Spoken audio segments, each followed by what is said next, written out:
Hi friends, welcome to my channel. నేను ఇప్పుడు చనా మసాలా చేసి చూపిస్తున్నాను. ఇది ఈవినింగ్ స్నాక్ అప్పుడు తీసుకోవచ్చు, లేదు అంటే చపాతీల్లో కూడా తీసుకోవచ్చు. కొంచెం గ్రేవీగా చేసుకుని అంటే చపాతీల్లో కూడా తీసుకోవచ్చు. దీనికోసం ఏంటంటే ముందుగా కాబూలీ శనగల్ని ఒక 6-7 అవర్స్ నానపెట్టండి.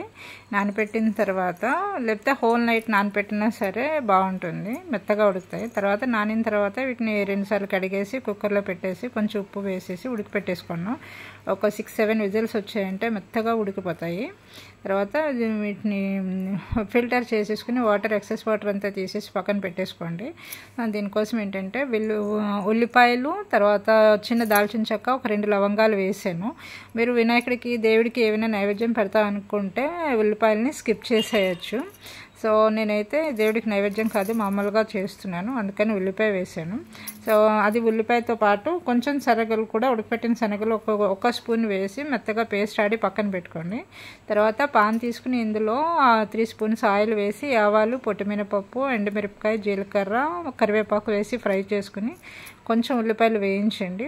వేయించిన తర్వాత మనం ఆడిపెట్టుకున్న పేస్ట్ ఉంది కదా, అది కూడా ఇందులో వేసేసి బాగా కలిపేసుకొని కొంచెం కారం, కొంచెం ఉప్పు, పసుపు, ఆ తర్వాత డిష్ అవుట్ చేసే ముందు కొంచెం కొబ్బరి పొడి వేసుకోండి. పచ్చి కొబ్బరి తురుముంటే పచ్చి కొబ్బరి వేయండి, లేదు అంటే ఎండు కొబ్బరి పొడి వేసుకున్నా బాగుంటుంది. ఇంతేనండి, కూర చాలా బాగుంటుంది. మీరు కూడా ట్రై చేయండి. మీకు ఎలా వచ్చిందో కామెంట్ చేయండి. Thank you for watching.